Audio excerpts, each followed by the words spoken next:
Praise the Lord. Let's turn our Bible to the book of Genesis, Genesis chapter 1. Now, I've titled this talk today, Dominion, Mind the Trap. Mind the Trap. Dominion, kind of like a question. Mind the Trap. Now, if you don't like that, you can title it Biblical Understanding of Dominion. Biblical Understanding of Dominion. Now, I intentionally named it Mind the Trap because when we start talking about dominion, or when we start talking about power, we have to be careful because of who we are, because of human nature. You know, we like talking about power, about dominion. And frankly, somebody was saying that people get a little bit anxious when we talk about dominating. Especially when we see what people have done, what men have done to men, and what women have done to women.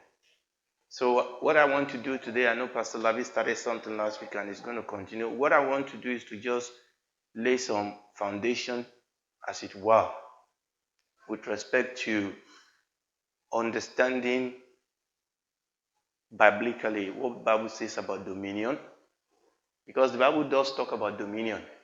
Amen.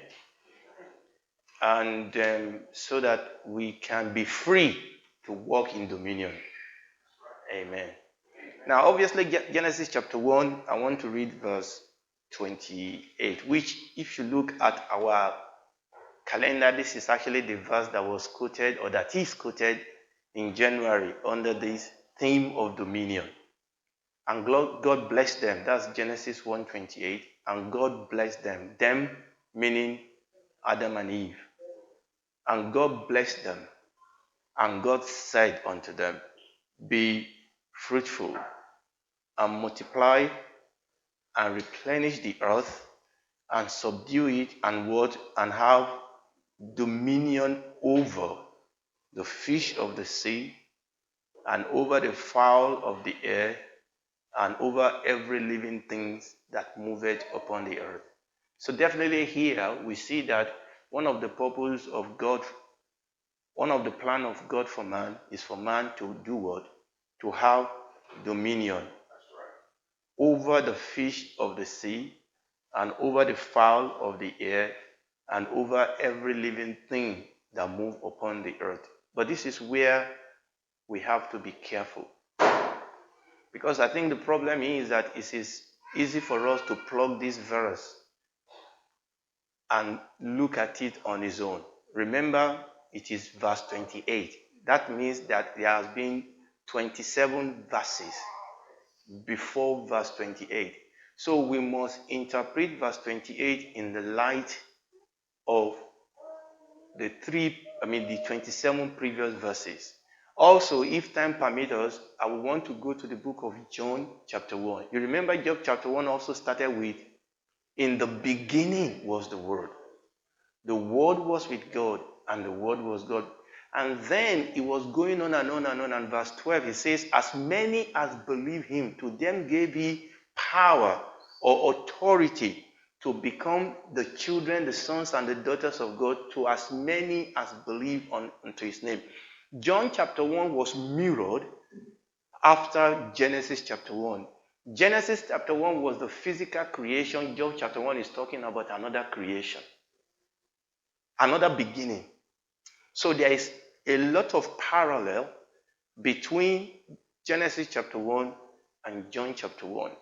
And that is even very important for us as we consider this issue of dominion. So let's go back to Genesis chapter 1. And I said that before we start going on a tangent about dominion, let's interpret it in the light of other verses. Genesis chapter 1 is not the story of creation. So what am I saying? No. Genesis chapter 1 is the story of the Creator who was creating. You see, this is the problem oftentimes we look at what God is doing. But what God is doing is a manifestation of who God is. So Genesis chapter 1 starts with, in the beginning, God. In the beginning, Elohim. And you must have heard me say this. There are various names that are used for God in the Bible, but Genesis chapter 1 specifically uses a name for God that talks about the raw power of God. The first name for God in the Bible was not his covenant name, was not his loving name. The first name used for God in the Bible is actually a name that revealed God to us as the all-powerful King. Is someone listening to me? The first revelation of God in the Bible is that God is King. And that is what Genesis chapter 1 wants to bring out for us, that God is the sovereign King. And when you read through the whole Bible, which I'm not trying to do today, when you read through the whole Bible, actually what the Bible wants to let us know is that God is the sovereign King, that God is the ruler of the universe. And what we actually see, and please, this is very important, what we actually see God doing in Genesis chapter 1 is that God was exercising dominion. Because once you mention the word dominion, and Pastor Labi mentioned this, when you mention the word dominion, you have to think about somebody that has authority, somebody that is ruling. Once we mention the word dominion in the Bible, you mention the word kingdom. You see, dominion has to be explained, has to be understood within the context of kingdom. All right. And once you also mention dominion, you have to mention the word power. Now, let me read this to you before we go back to Genesis chapter 1. Now, this is just English dictionary, okay? When you go and just look at any ordinary dictionary and say, look, you know what's the definition, what's the English definition of dominion? It says the power or the right of governing and controlling. I'll say that again. The power or the right to govern, to be in control, or sovereign authority. He said the power to rule and control. And by application, it is a territory. So we talk about your domain. A territory usually of considerable size in which a single rulership holds sway. We need to understand that God is the singular king over the universe. You know, we sing that song, all other gods, they are the work of men. You are the only God, there is none like you. We need to understand that God is king over the territory that we call the universe. In fact, that before the universe was made, God was already king. And this brings to us the concept of a kingdom. Now, this is very important. If you've been to the Bible school, you will know I talk about this. You know, when I was thinking about this service, I have so many things on my mind, and I'm thinking, I'm going to get myself confused now. so we'll see where we go. You know, there's one theme that actually is central to the Bible. There's one theme in the Bible that holds the Bible together. You know what that theme is? That theme is kingdom. Somebody said it's Jesus. Yes, it is Jesus, because Jesus is the king of the kingdom. Because without the king, there is no kingdom. The kingdom is the king. But that's the theme. And the problem oftentimes is that we don't read the Bible with the understanding or against the background that this is about the tale of a kingdom. That in the beginning, we see God, the king. We see, so what somebody said it this way, that in Genesis chapter 1, God was kinging. He was doing what a king does. What does a king do? The Bible says that where the word of the king is, there is what? There's power. So what we see God doing in Genesis is that God was speaking, let there be light. And there was light. Because he is king. In other words, everything obeys the king. Everything in the territory, everything in the domain bow down to the king. Everything in the domain is actually waiting for the king, and we're talking about the true kingdom. No, United Kingdom is not a true kingdom in the sense of kingdom. Because in a kingdom, you don't argue with the king. You don't sit to consider what the king has said, whether you should do it or not. Nobody elect the king. Nobody dethrone the king. The king's word is final in a true kingdom. Because, I will repeat it again, the king is the kingdom. In other words, everything, remember I didn't say everybody, everything in the kingdom is subject to the power and the authority of the king. Everything. You see, that is why, because Jesus is king, I've jumped to John chapter 1, that is why winds and waves obey him. Because Jesus is the king, that is why he raised the dead. Because Jesus is the king, because he is the king, that is why he multiplied. Because he is the king. We are not the king.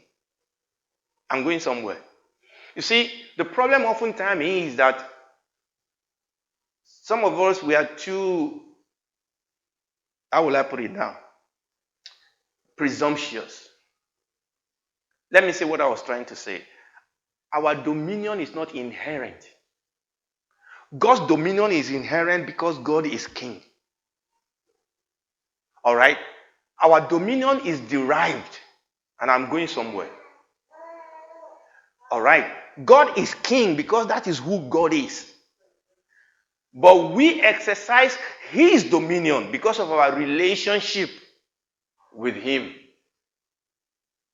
In other words, when we exercise dominion, we don't exercise dominion as the source of that dominion, but we exercise the dominion as, we are not the source, but we are the conduit. We are the medium through which the king is exercising his authority. And this is very important. And when we understand that, we can talk about dominion from now till eternity until we are blue in the face. We can only exercise dominion to the degree to which we are right with the king. That's right. We can only exercise dominion to the degree to which the king has given us the ability and the authority to exercise it. And we can only exercise dominion to the degree to which we exercise it to advance his kingdom.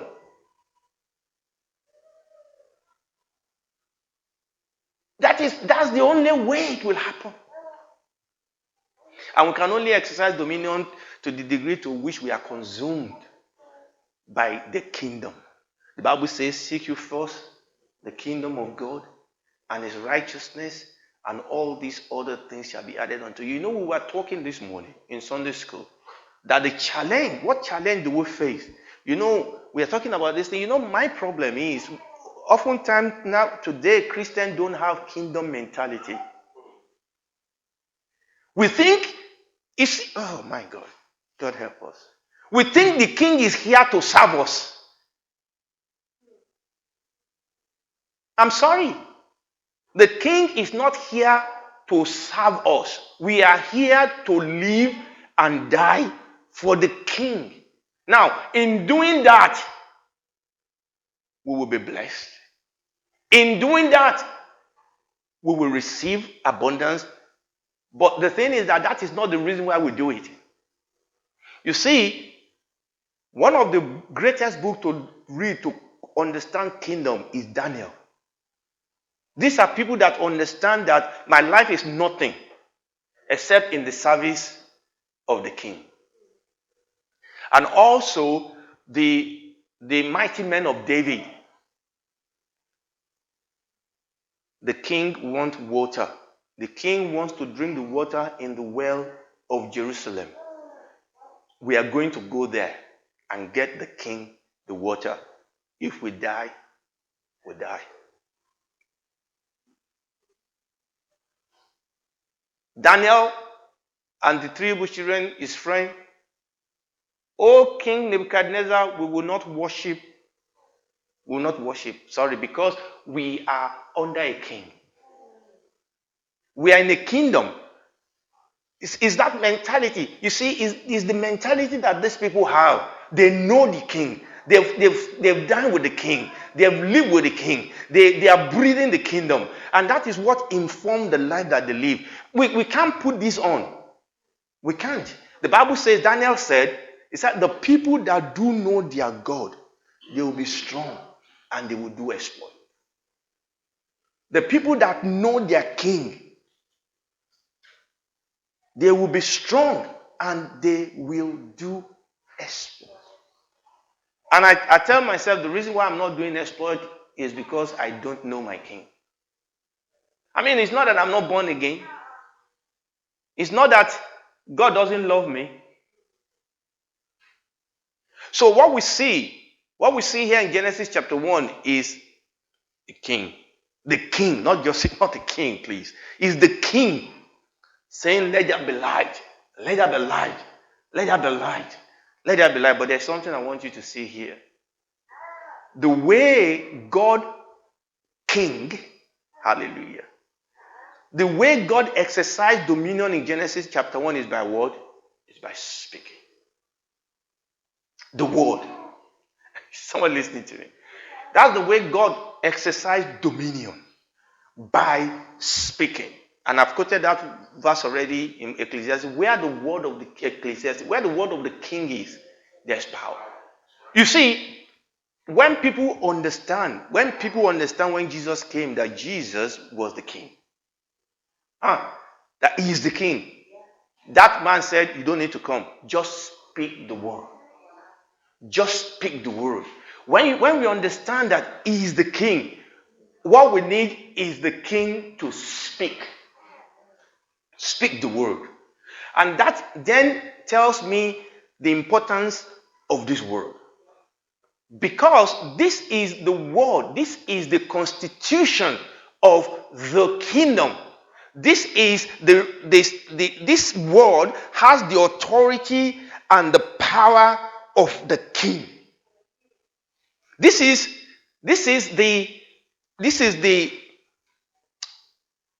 the constitution by which the king rules in his kingdom. So this word takes on another measure of glory to us. And that's why the Bible says that we should be transformed by the renewing of our mind. I'll put it another way. This word makes available to us the presence and the power of the king. Because this is the word of the king. And that's the way God king. He spoke the word. And he said, so shall my word be that has gone out of my mouth. You see, those are kingdom word, kingdom sentence. He said, it shall not return to me void, but it can accomplish that for which I've sent it. Hallelujah. And this king was creating, and he was creating, and he was commanding and commanding and commanding. And then suddenly he said, okay, you know what? I want to create somebody in my own image. In our own image, after our own likeness. And we are going to allow them to share in this dominion. Hallelujah. And then this is where verse 28 came in. That man was created to actually not just to experience and be a citizen. He is a citizen, but God wants him to actually be a partaker, to actually experience, to be part of the administration in the kingdom. So let us create man in our own image and after our own likeness, and let them have dominion. In other words, this is very important. Man's dominion derived from God's dominion. So God created men and women to be his vice regent. It's just kind of like you are the ambassador of one country in another country. You are there to promote and to enhance your home kingdom. Your power derived from the home power. In other words, you can only exercise the authority of your mothers or your primary country if you are in a right relationship with them. And that is the position that man is here.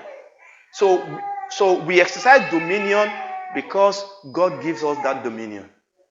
So God created men and women and said, you exercise that dominion. And you know the interesting thing, what did we see them do? They started naming animals.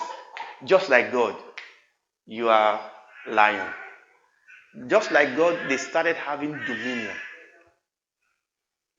And that was what bothers me, that when the serpent came, they could have used their dominion to deal with the serpent, but they started negotiating with the serpent. They started having chit-chat with the serpent.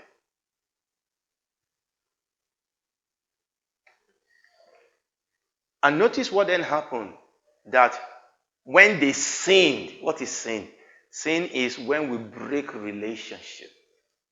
When they sinned, what happened? That line of authority, that line of dominion was cut. And the Bible says they became naked.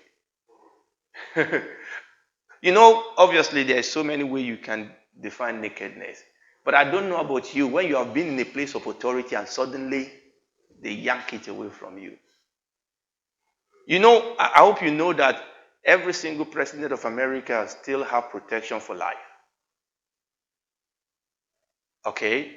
As long as you have been an ex-president, there are some things you enjoy for life. But what of if you are disgraced, that people have been driving you all around and protecting you, and suddenly you are yanked away from that and you are alone? You are naked. Protection is gone. That's what sin did. They became naked. They became naked. That dominion, that glory of God that they had the privilege to communicate. They were communicating that glory. Not just in their word, but in their presence, in their person. They were communicating that glory. They lost it all because of sin. Remember, sin is when we are in a wrong relation. And that is right. Righteousness is when we are in a right relationship with the King, which is what the Lord Jesus came. He came to bring us back into relationship with the King. He put us back into our position in the kingdom. And that is why the Bible says he has translated us from the kingdom of darkness into the kingdom of his dear Son. Hallelujah. I was trying to read the English dictionary. So dominion is all about sovereignty. And I was reading this, that actually our English word dominion comes from Latin word dominus, which means Lord and Master. Lord and Master. Lord and Master. Jesus is Lord. So when we say Jesus is Lord, what we are saying is that he's the King. Messiah is the King of God's kingdom. And we exercise his dominion to the degree to which we are in obedience to his rule and his authority. Now, let's go to John chapter 1 and let me start rounding up. Or do I still have 30 minutes? Okay. John chapter 1. In the beginning was the Word. The Word. And the Word was with God, and the Word was God. I know we make a lot of these and talk about the word here is logos. Okay?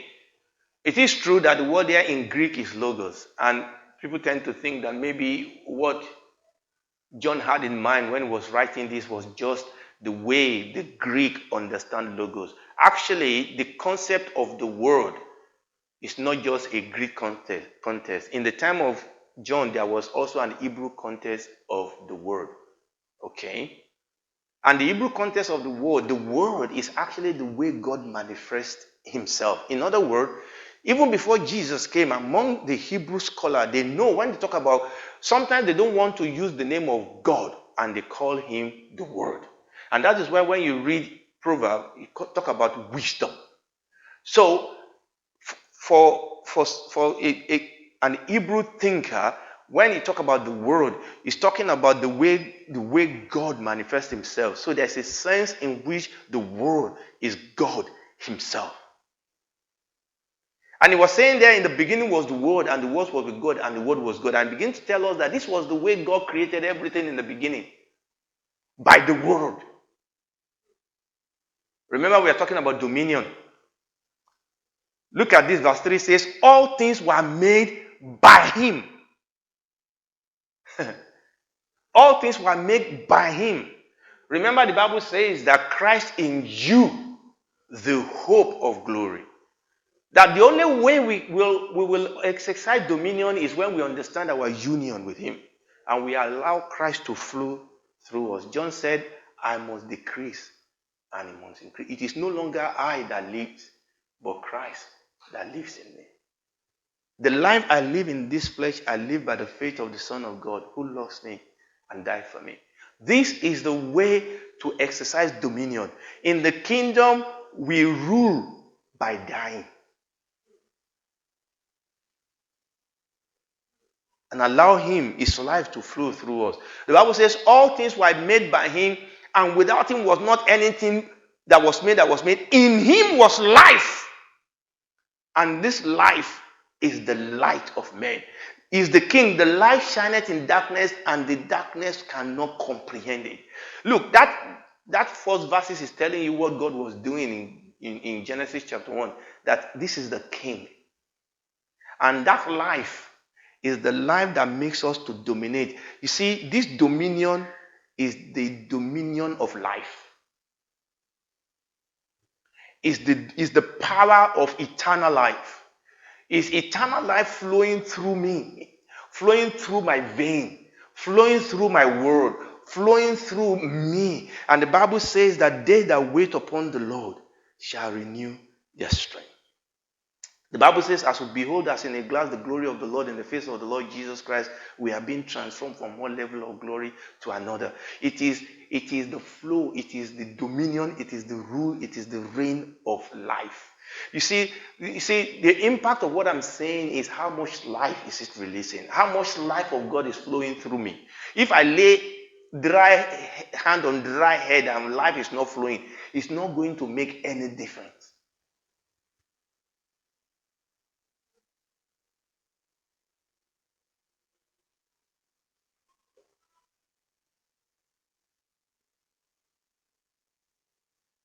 And this is why it is very, very important for us to spend time. Moses spent time with God. And the Bible says his face was shining. Peter, James, and John, people look at them and said they have been with Jesus. They've been with him. They've been with him. And I've known some people walk in some level of dominion. But you can't work this thing out. You remember I said that dominion comes by word, but also your presence can command dominion. There are some people when they come in here now, just because they are here, you behave. Some people walk in such. Sometimes we call it anointing, we call it any name. Some people walk in such a level with God that when they come into a place, you remember Peter said, was it Peter now? Or Paul, which one of them? That handkerchief was taken out of his body's Paul, I think. Oh, Peter. It was Peter.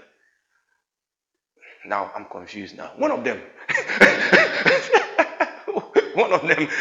When I say Peter, I'm saying no, it's Paul. Okay, anyway, one of them. The Bible says handkerchief was taken out of his body and healed the sick. And this is some of the things that people have now commercialized. And they've made it, a voodoo thing. It's not a voodoo thing, it's life. I remember I read about Finney. John Finney. The Bible says there are times he will walk through some places and people will be convicted of sin. Sometimes we think these are just special anointing that God gives to some special people. No. These are experiences that each one of us can walk in. Or these are experiences that can walk through each one of us to the degree to which we release ourselves. Obviously, some people are given special calling. Yes, I know that. But this should be normal Christianity, where God flows through me. We were talking this morning about ministering to people. And this has been my own pain. This has been my own pain. That actually, when people come into my surgery, they should see the presence of God. They should be convicted. And they will be the one that will be asking questions. Okay, I've been reading about places like Iran, where there are people that are Christians. And these people are Christian despite knowing. I mean, you remember recently somebody went to blow up a Christian gathering in one of the Middle East. But these are places where people became Christian knowing that if they are caught, they will die. But in such a place, you must know God. You must know God. Because this is life and death. Oftentimes the problem is that our Christianity is not life and death. It's not. Let's stand up. Let's stand up on our feet. We'll have to stop. And as we read down that 1 John, it talks about Jesus. Then verse 12 and verse 10, it said he was in the world. Oh, let's read verse 9. Oh, God. Let's read verse 9. That was the true light which lighted every man that cometh into the world. He was in the world, and the world was made by him, and the world knew him not. He came to his own, and his own received him not. But as many as received him, not receive a tradition, not receive a religion, as many as received him, to them gave he the authority. So, our dominion is a dominion of a son. He gave them the authority to become the sons and the daughter of God. So our dominion is, look, I am God's son. Some son, not Harry. Harry wants to check out now. But this is, you see, there's an authority, there's a presence they carry because they are royalty. And that is our dominion. We need to understand, we need to allow God to teach us. And that's what they do for royals. From the time you are young, they let you know that you are a royal. So there's a way you carry yourself, there's a mentality you carry. This is our dominion. We are not God, we are not the Father, we are not Jesus, we are not the King, but we are the sons. We are the church, we are the body of the King. But remember, our position is both a privilege and a responsibility. Draw near unto God, and He will draw near unto you. Father, we give you praise. I'll just mention this and I'll stop. There are 5 Greek words that are used for power in the Bible. 9 Greek words that are used for power in the Bible. I'm not going to go through them. I've run out of time. But the reason why I'm mentioning this is that go and read the book of Ephesians chapter 1, verses 19 to 21. And in that 3 verses, he actually used 7 of the 9 words for power. I'm talking about how God worked out this power in us through the King, by the Holy Spirit to us as we submit ourselves to Him and allow the power of God to flow through us. And let me tell you something, that dominion, that power will help us to live. If need be, that power will help us to die. Now, whether we live or die, we will glorify our King. Somebody said that under the Roman Empire, when the Christians were being killed and persecuted, that they saved many by their death. one that they did by their life. Father, we give you praise.